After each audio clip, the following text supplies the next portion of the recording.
আসসালামু আলাইকুম, কেমন আছেন সবাই? যাদের বয়স 18 বছরের নিচে আপনারা ভিডিওটা স্কিপ করেন।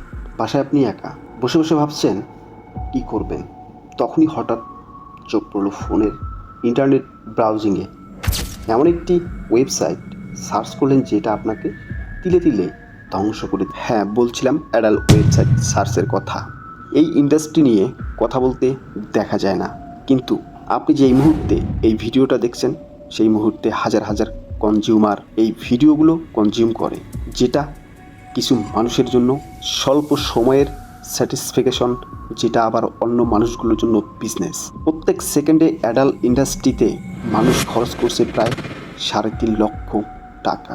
বর্তমান যুগে যেখানে স্মার্টফোন এবং ইন্টারনেট সহজলভ্য হয়ে উঠেছে, ঠিক সেই সময় এই ইফেক্ট সমাজের ওপর আরও বেশি। আপনি জানলে হয়তো বা অবাক হবেন, আর কখনোই এই ভিডিওগুলো আপনি দেখবেন না। এই ভিডিওতে আমরা এমন সকল তথ্য জানব যা আপনি হয়তোবা এর আগে কখনো শুরু করেননি, যা আপনি জানলে সম্পূর্ণ আশ্চর্য হয়ে যাবেন। চলুন শুরু থেকে শুরু করি।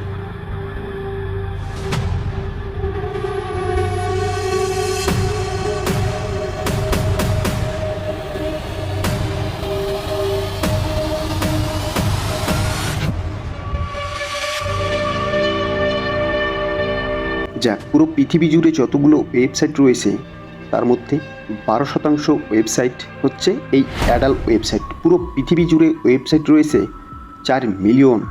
এবার একবার চিন্তা করে দেখুন, এই 4 মিলিয়ন ওয়েবসাইটের যদি 12% অ্যাডাল্ট ইন্ডাস্ট্রি হয়, তাহলে পৃথিবীর অবস্থা আসলে কী হচ্ছে। এর মধ্যে কিছু কিছু ওয়েবসাইট রয়েছে সবচেয়ে বেশি পপুলার, যে ওয়েবসাইটগুলোতে ভিজিটরের সংখ্যা অনেক বেশি। এই ওয়েবসাইটগুলো যেমন আলাদা, এর মালিকও কিন্তু আলাদা। আপনার কাছে এমনটা মনে হতে পারে, কিন্তু না, এই ওয়েবসাইটগুলোর মালিক কিন্তু একজন। তার এই ওয়েবসাইটগুলোর সচল রাখার জন্য আসলে কত মানুষের জীবন ধ্বংস করেছে, সেই বিষয়টা আজকে জানা যাক। সময় হচ্ছে 2000 সাল। সেই সময় যদি আপনি মুভি দেখতে চান বা গান শুনতে চান বা নাটক দেখতে চান, তাহলে আপনাকে অবশ্যই ভিসিডি বা ডিভিডি কিনে দেখতে হবে। ঠিক সে সময় একটা কোম্পানি ছিল যার নাম হলো উইট এন্টারটেনমেন্ট, আর এই কোম্পানিটাই সেই সময় অ্যাডাল্ট ভিডিওগুলো ভিসিডি বা ডিভিডি আকারে সেল করত।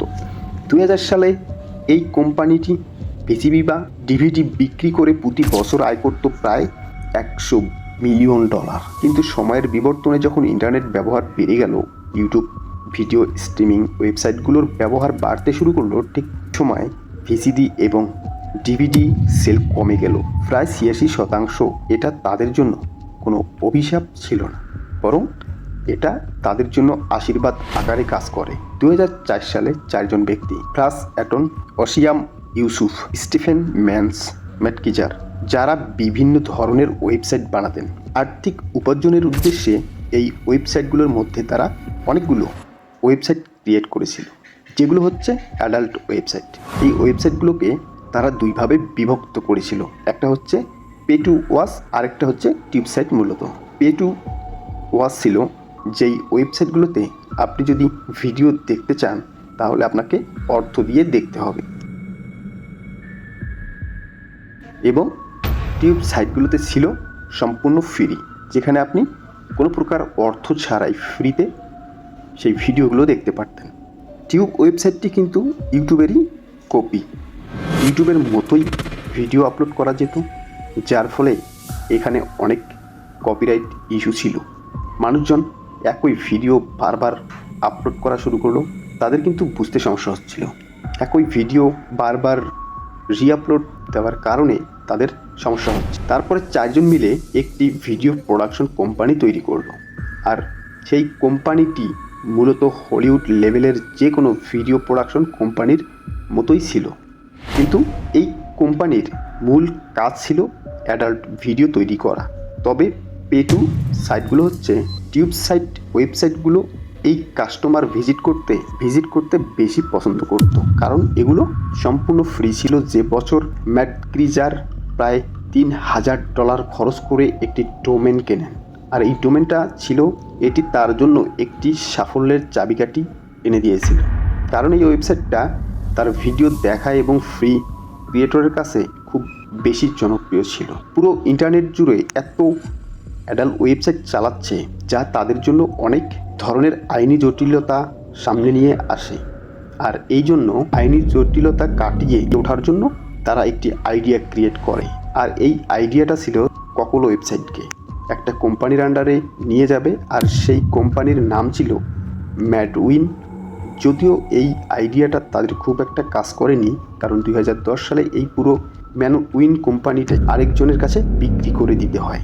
তাদের এই ওয়েবসাইটটি যিনি কিনেছিলেন তিনি হচ্ছেন ফ্যাবিয়ান থেলম্যান, যার নিজস্ব একটি কোম্পানি ছিল যেটা ছিল ম্যানসেপ। মূলত এই ম্যানসেপ কোম্পানির অ্যাডাল্ট কন্টেন্ট নিয়ে কাজ করতো। তারা ঠিক এই ভিডিওগুলো প্রোডাকশন করতো এবং ভিডিও সেল করতো।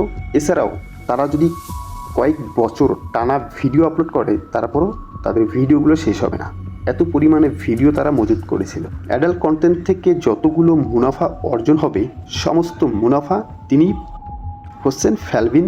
তিনি পেশায় একজন সফটওয়্যার ইঞ্জিনিয়ার ছিলেন। তার সবচেয়ে বড় পপুলার ডেভেলপিং সফটওয়্যার হচ্ছে NTS next generation affiliate tracking software. মূলত এই সফটওয়্যারগুলোর কাজ ছিল একসাথে কয়জন মানুষ সার্চ করতেছে, ওয়েবসাইটে ঢোকার পর অ্যাডে কতজন ক্লিক করেছে, সমস্ত ভিজিটরগুলোকে কাউন্ট করা এবং এই কাউন্টের ওপর ক্যালকুলেশন ওয়েবসাইটগুলো থেকে কমিশন আর্ন করতেন। এই কমিশনের টাকাটা এত পরিমাণ হয়ে যায় যে 2006 সালে তিনি সর্বপ্রথম প্লেবয় রাইডস কিটের এবং 2010 সালে এসে বাকি ওয়েবসাইটগুলোর সত্ত্ব কিনে নেন। যেহেতু তিনি একজন সার্চ ইঞ্জিন অপটিমাইজার বা এসইও এক্সপার্ট ছিলেন, সো তিনি খুব ভালো মতোই জানতেন যে তার ওয়েবসাইট সবচেয়ে বেশি ভিজিটর কিভাবে আনা যায়। তার তত্ত্বাবধানে দিনের পর দিন এই ওয়েবসাইটগুলোর ভিজিটের সংখ্যা বেড়েই চলল। এখন এই ওয়েবসাইটগুলো ডেভেলপ করার আরও ইনভেস্টমেন্টর দরকার ছিল, যে সময় তিনি প্রায় $300 মিলিয়ন ইনভেস্টমেন্ট অ্যারেঞ্জ করে ফেলেন। এই ইনভেস্টমেন্টগুলোর মধ্যে জেপি মর্গানের মতো ইনভেস্টরও ছিল। এই ফান্ডিং পাওয়ার পর 2012 সালে ফ্যালভিন তার দুটি কোম্পানি ম্যানউইন এবং ম্যানসেপকে মার্জ করে ফেলে এবং মার্জ করে একটি কোম্পানিতে রূপান্তর করে, আর এই কোম্পানির নাম দেয় মাইন্ডগিক। কিন্তু কোম্পানিগুলোর আন্ডারে চলে আসে আর এই কোম্পানিটা হচ্ছে মাইন্ডগিক। যদিও এই কোম্পানিটি মার্কেটে বেশিরভাগ সময় তাদেরকে ডিজিটাল মার্কেটার হিসেবে বলে থাকে, কিন্তু আসলে তাদের মূল কাজ ছিল অ্যাডাল্ট কন্টেন্ট।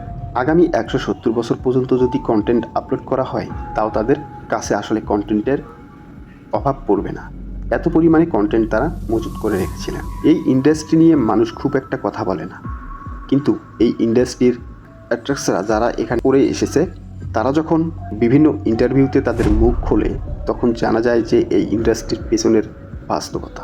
বিষয়টা হচ্ছে ইন্ডাস্ট্রিতে কাজ করা মানে আপনার জীবনকে ধ্বংস করা। যদিও বেশিরভাগ মানুষই কিন্তু তারা এটা জানে না যে তারা নিজেদের জীবনকে একটি ধ্বংসের মুখে ঠেলে দিচ্ছে। এই ওয়েবসাইটগুলোর বিরুদ্ধে বিভিন্ন সময়ে কেস ফাইল করা হয়েছে, যেমন হিউম্যান ট্রাফিকিং বা ফোর্সফুলি এই ওয়েবসাইটগুলোকে কাজ করা। এই ধরনের মামলাগুলো কিন্তু এখান থেকেই যারা বের হয়ে এসেছে তারাই করেছে। 2024 সালে এসে এই ইন্ডাস্ট্রিতে অনেকগুলো ভয়ানক ঘটনা ঘটে যায়, যেমন এই ইন্ডাস্ট্রির অনেক অ্যাক্ট্রেসই রহস্যময়ভাবে মৃত্যুবরণ করতে দেখা যায় এবং অনেকেই গায়েব হয়ে যায়।